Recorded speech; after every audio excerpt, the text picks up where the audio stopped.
kita udah kenyang teman-teman. Kita mau langsung cus ke tempatnya Romo Juk.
Nah, di sini Mas Kris sudah sama tokoh seni dan budaya teman-teman. Ya, biasanya dipanggil Romo. Ya. Kemudian ada Eyang. Di sini ada Mbak Ambar. Ya.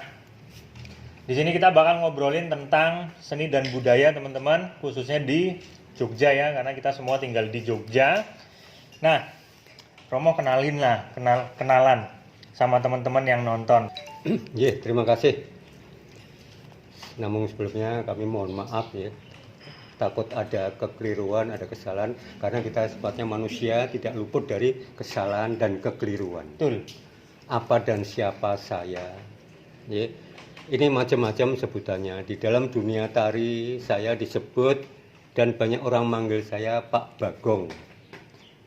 Di dalam dunia jurnalis dan kebudayaan orang biasa manggil saya Pak Jujuk. Okay. Di dalam dunia spiritual kasepuan, kejawen, dan keraton banyak orang manggil saya Romo. Banyak ya? Yeah. Panggilannya. Yeah, panggilannya banyak. Banyak. Yeah, nah, tentang tadi siapa, apa dan siapa saya hanyalah sebagai orang desa sebetulnya. Saya kelahiran dari Kampung Karangasem Prambanan, depan Candi Roro Jonggrang Prambanan yang sekarang sudah tergusur habis. Tahun berapa Romo? Saya kelahiran tahun 39. Saya pendukung Ramayana Ballet sejak tahun 61, 62, 63 bersama dengan Retno Maruti sebagai Kijang, Sardono Wekusumo yang sekarang menjadi dosen di ISI Solo, itu dulu sebagai Rahwana, ya, terus Tunjung Sulaksono sebagai Rama, Indeswari Samsirin sebagai Sinta, dan sebagainya dan sebagainya. Okay. Dan saya berangkat dari tari yaitu sejak tahun 57 sebagai penari, kalau dulu namanya penari wireng ya. Wireng itu tari Bambangan Cakil. Oh, iya. Itu. Jadi saya kembangkan di situ. Terus pada dekade tertentu saya menyucup ilmu di Padepokan Bagong Kusudiarjo ya, pada tahun 85. Dan saya lari ke Krakatau Steel ya, kerja karena dulu saya kerja di Bank Dagang selama 7 tahun, itu tidak diangkat menjadi pegawai. 7 tahun, bayangkan. Oh. Padahal direktur utama Mulyadi itu adalah adik ipar saya. Ya, saya melarikan diri ke Krakatau Steel. Saya bekerja sebagai pembina seni tari sampai saya pensiun tahun 91. Jadi 95. Setelah dari Krakatau Steel jadi pembina seni tari. Sejak awal saya memang hidupnya di kesenian tari. Sejak tahun 57 itu sampai sekarang pun saya juga sering ngamen di Malioboro, ngamen nari dan sebagainya kalau ada yang ngundang-undang itu. Oke. Ya. Kalau lukisan yang di belakang ini kan Romo yang buat, toh? Iya, betul. Ini karya saya semuanya. Karya lukisan ini saya mulai menggores kanvas itu sejak tahun 90. Waktu di Krakatau Steel, karena saya masa depan saya itu nanti gimana, karena tidak punya basic saya, hidup saya hanya dari panggung ke panggung, ya sudah saya belajar ngores-ngores Lukisan. lukisan. Oke. Nah, aku mau nyamber sekarang ke Eyang. Gimana sih yang selama ini sama Romo ini tuh? Apa namanya? Kegiatannya, terus apa sih yang jadi kesenangannya Romo, terus apa ya namanya? Kegiatan berbudayanya, gitu-gitu gimana? Kebetulan Eyang Suci kebetulan satu aliran sama Romo. Saya Iya. menyukai tari dan saya pun guru tari. Jadi apa yang dikerjakan Romo, saya selalu ikut serta. Termasuk Romo melukis pun saya mendukung. Saya pun juga ikut melukis walaupun karya saya belum bisa saya pamerkan. Oh, Tapi kayaknya sudah lumayan udah lumayan. untuk saya. Jadi apa yang dikerjakan Romo, saya selalu mendukung dan saya selalu ikut serta karena memang kita satu basic. Sama-sama dari seni tari. Kebetulan saya juga dari IKJ tahun 75 dan saya guru spesialis tari. Di Jakarta saya menjadi guru seni budaya dan keterampilan hingga saya pensiun tahun 2019. Bulan Agustus. Iya. Dari tahun 75. Berarti tari ngeklop dong ya, Iya. tari ke tari. Betul. Ya, lari arahnya ke lukisan. Kalau orang Jawa bilang katanya, Sengarum ya pernah bilang sama Romo, tumbuh oleh tutup katanya. Itu artinya apa kita? Apa tuh, Mbak? Boleh tutup itu piye? Ya, ada kecocokan balance itu. Oh. Apa yang ada di dalam diri Eyang sama Romo itu semua Saling melengkapi. Oh, oke. Istimewa. Paham. Nah, buat teman-teman semua yang nonton video ini, jadi Romo dan Eyang ini, Romo Ju ya manggilnya. Nah, yang biasanya dipanggil siapa ya? Yang Suci. Eyang Suci. Mereka adalah pegiat budaya teman-teman, jadi budayawan. Nah, jadi Eyang ini juga apa ya? Dia asik ngobrol tentang sejarah-sejarah teman-teman, tentang wayang juga kan ya? Dan wayang ya. Wayang, pewayangan, sejarah-sejarah nih di depan Mas Kris ini, bayangin nih, buku budaya banyak banget ada di sini. Nah, nanti sedikit-sedikit ngulas ya, Eyang ya. Monggo saja ya. Dikit-dikit aja yang kalau ngulas segini banyak Capek. episodenya bisa panjang sekali. Nah, dan yang paling penting di sini teman-teman, nah Mas Kris mau nanya ini, kenapa sih Romo ini ada panggilan hati untuk mengarah ke seni dan budaya? Kadang gini, ada orang yang dulunya belajar tari, belajar, biar dia bunyi dulu. Nah, ada yang dulunya dia belajar tari, ada yang dulu dia belajar musik, belajar lukis, tapi searah perkembangan zaman, kemudian dia nggak menekuni itu lagi. Nah, kalau yang ini sampai umur berapa ya? Berapa Romo sekarang? 80. 81 jalan. 81. Nah, kenapa kok masih fokus untuk jadi seniman gitu? Iya. Ya kalau orang Jawa bilang itu apa ya? Ada pepatah Jawa, kacang mongso ninggal kelanjaran. Artinya apa, Romo? Artinya yaitu sudah suatu grad darah. Oh. Bakat dari atas. Ya, kalau maaf nih ya, kalau darah bapak ibunya copet, nanti punya anak pasti jadi copet, mesti menjadi pencuri, mesti tangannya jahil. Oh gitu ya? Ya, kalau seniman itu pasti turunannya pasti seniman. Itu namanya kacang mongso ninggal kelanjar. Kacang bapaknya, anaknya pasti kacang, bukan duren. Oh iya, paham. Paham, ya? Ya, kecuali anak adopsi ya, Iya, Romo betul, ya. betul. Ilmu keturunan. Ilmu keturunan. Aku mau nanyain apa ya, agak sedikit tentang kejawen, Romo. Iya. Apa hubungannya yang Romo lakukan, pegiat seni yang Romo lakukan dengan kegiatan? Kalau kejawen itu kan kalau orang sekarang bilang kepercayaan. Ada orang sekarang bilang lifestyle, kalau orang apa namanya, orang orang kekinian bilang gitu loh. Nah, apa yang menjadi kecocokan antara seni, budaya, dan kejawen ini? Mama ya Mas ya. Kalau kita bicara kejawen, ya, kita yang kumpul di sini ini tentang kejawen tuh nanti kita menjabarkannya pasti lain. Oh, oke. Pasti lain, ya. Tidak bisa kita sinkron seperti politik zaman now ini pasti jalannya beda-beda. Tapi kalau menurut Romo kita bicara kejawen itu ya Jawa. Iya. Ya. Namanya aja kejawen ya, Romo. Iya, namanya kejawen juga harus Jawa. Ya, seperti tadi Masnya nanyakan tentang pribadi Romo ya. Maaf ya. Iya, nggak apa-apa Romo. Itu tadi kacang mongso ninggal lanjaran yang nanti akan lari ke kejawen. Ya. Suwargi bapak saya itu adalah penari ulung yang membawakan tari cakil pada dekade tertentu, tidak ada perbandingannya sampai daerah Solo dan Jogja. Itu satu. Soal ibu saya adalah pembatik ulung dari Keraton Surakarta Hadiningrat. Oh, ya berarti udah Harus iya. air turun. Itu tadi ya. Udah nyemplung. Nah, itu tadi yang namanya kacang mongso ninggal lanjaran. Buah jatuh tidak jauh dari pohonnya.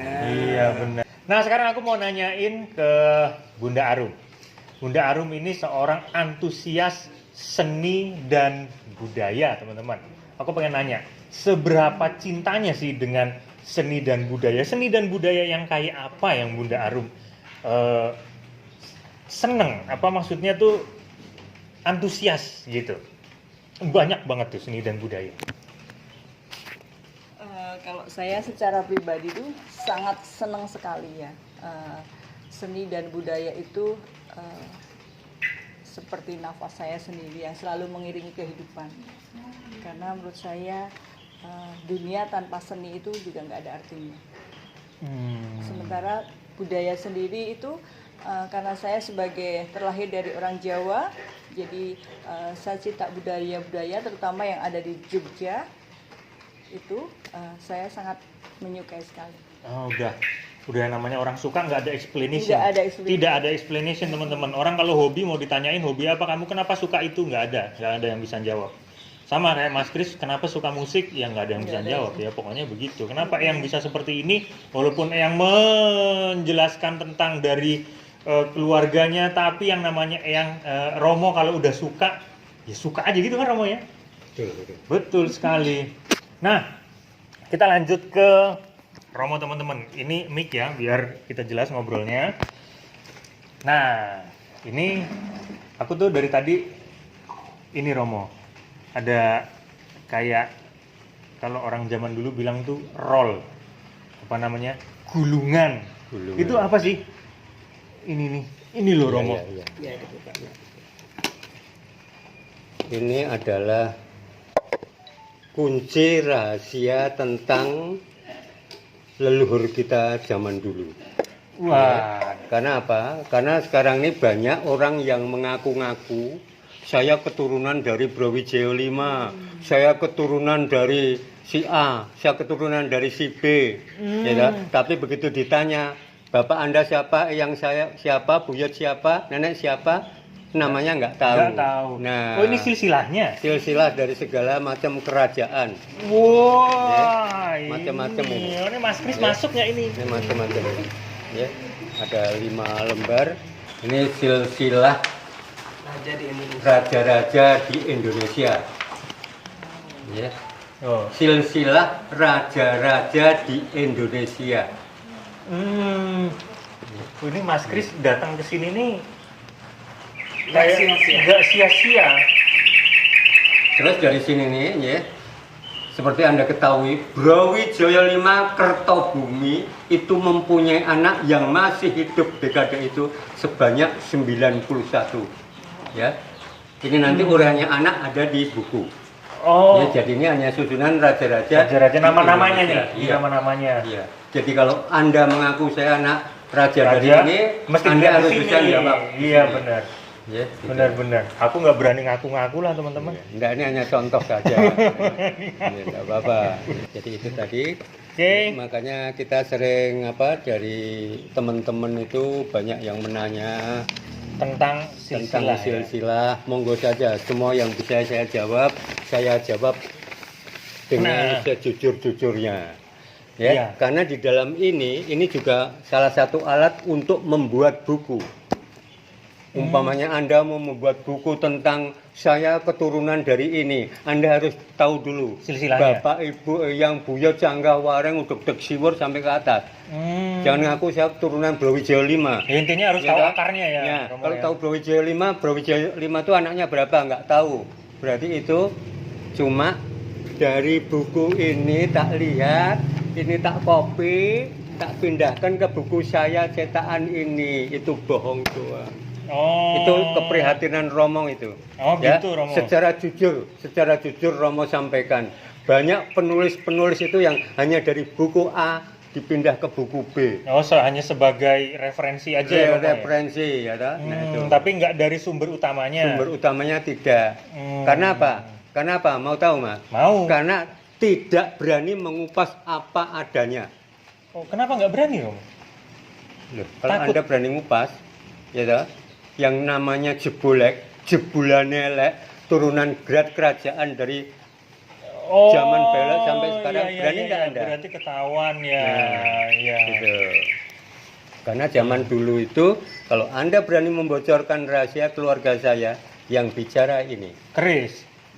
Yang kemarin kita dalam mata kuliah tentang apa dan siapa itu Syekh Blabelu yang makamnya di Jalan Parangtritis, Putra Brawijaya yang kesekian, ya.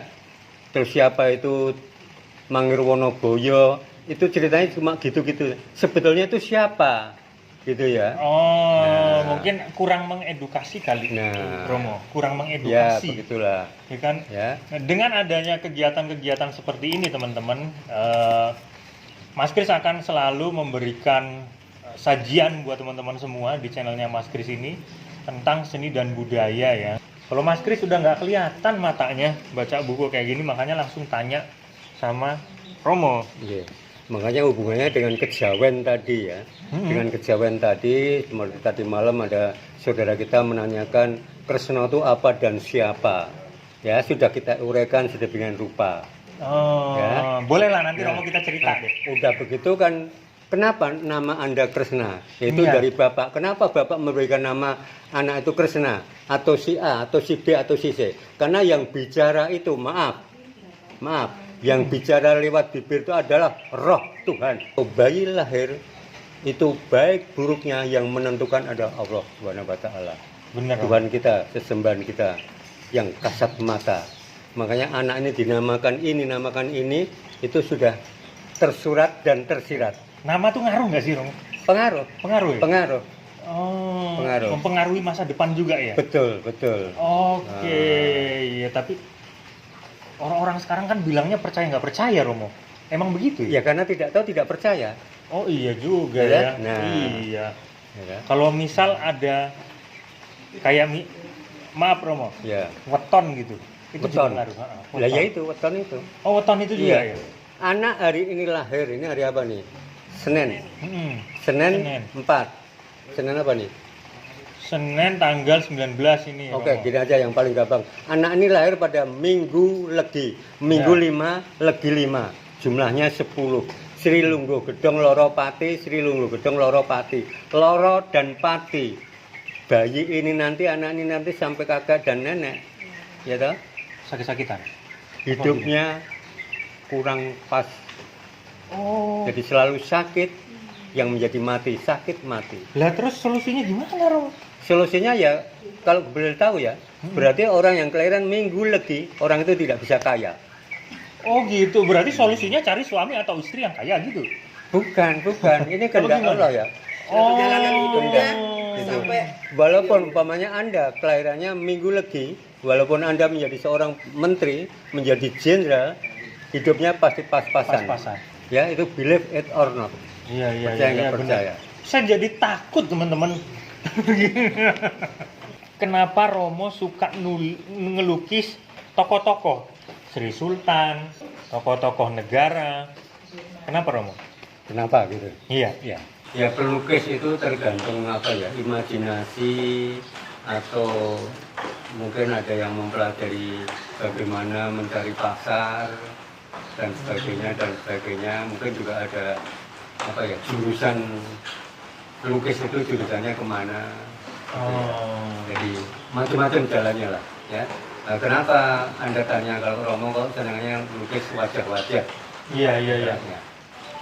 Karena begini, memang banyak pelukis itu jarang sekali melukis wajah seseorang.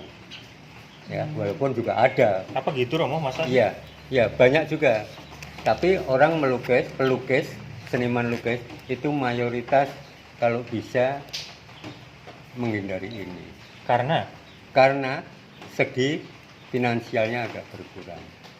Kalau Romo boleh bilang ya. Kalau Anda ini kanvas, ini cat, kita cat itu langsung ceret. Jual ini lukisan apa nih? Gunung Merapi meletus, harganya berapa? Orang akan melihat harganya berapa, siapa pelukisnya.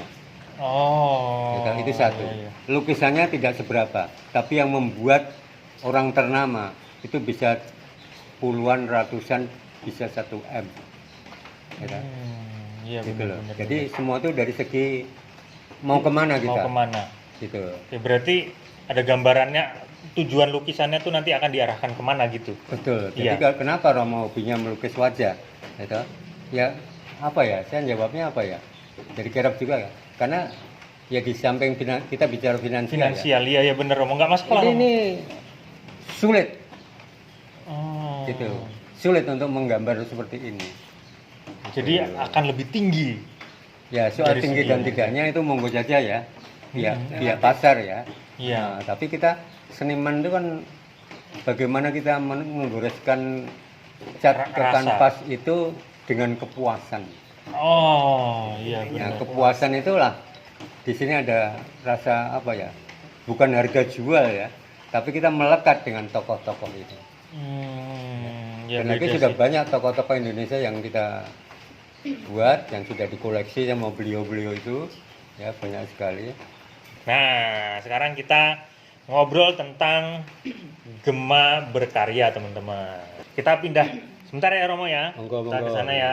Aku pengen tahu tentang Gema berkarya nih, Mbak. Kalau ke arah pengembangan seni dan budayanya, maksudnya karya-karyanya dia, kemudian ya seputar-seputar itu. Oke, kalau untuk dunia seni dan budayanya, rencana kami kedepannya akan mengangkat Karya. karya ini ke jenjang yang lebih tinggi, misalkan supaya Bisa dia bersaing. bisa bersaing ke dunia ke internasional. Go internasional ya. Juga mungkin jika ada yang mau bekerja sama dengan kami, kita terbuka. Oke, jadi ada yang mau join bisa ya? Bisa sekali. Ada emailnya ya? Ada. Oke, nanti emailnya Mas Kris kasih di deskripsi. Jadi intinya teman-teman, organisasi Gema Berkarya itu buat wadah, ya. Organisasi ini resmi loh ya teman-teman. Itu buat wadah untuk para seniman, para budayawan yang mau, bukan yang mau ya teman-teman, yang memang peduli dengan seni dan budaya ini. Nah, organisasi ini membantu untuk meningkatkan ekonominya dengan cara, siapa tahu ada seniman yang dia punya usaha apa gitu kan, bener kan? Iya. Ya, kemudian nanti ada karyanya bisa diekspos, kemudian bisa dibuatkan pameran, diadakan pementasan, kemudian ya memberikan warna baru di dalam seni dan budaya, menghidupkan lagi, karena banyak orang di sekitar kita teman-teman yang belum melek dengan seni dan budaya Indonesia. Padahal seni dan budaya Indonesia itu harga jualnya itu yang bisa bikin Indonesia ini jadi pusat pandangan negara-negara lain, teman-teman. Romo sendiri ada kendala nggak sih untuk menjual lukisannya ini? Kendalanya apa? Ya kendalanya banyak ya. Yang jelas saya tidak bisa menembus pasar. Itu saja. Oke. Karena faktor saya udah usia juga ya. Jadi saya memang memerlukan tongkat, saya memerlukan tempat, memerlukan tongkat yang bisa memandu saya untuk bisa memasarkan ya. ini. Yang beginilah teman-teman. Artinya apa? Masih banyak orang yang belum melek tentang seni dan budaya. Padahal orang di luar sana itu sangat-sangat care banget dengan seni dan budayanya Indonesia. Masa orang dalam negeri sendiri tidak care dengan seni dan budaya negaranya sendiri. So itu kebangetan teman-teman. Buat teman-teman yang mau ikut serta membantu, kita welcome banget. Nanti ada email di bawah, Mas Kris akan tulis di deskripsi ya teman-teman. Fast respon ya Mbak, ya kan? Ya fast respon. Dan kita tutup pada kesempatan kali ini teman-teman. Saya Kris Adityo, salam harmonis.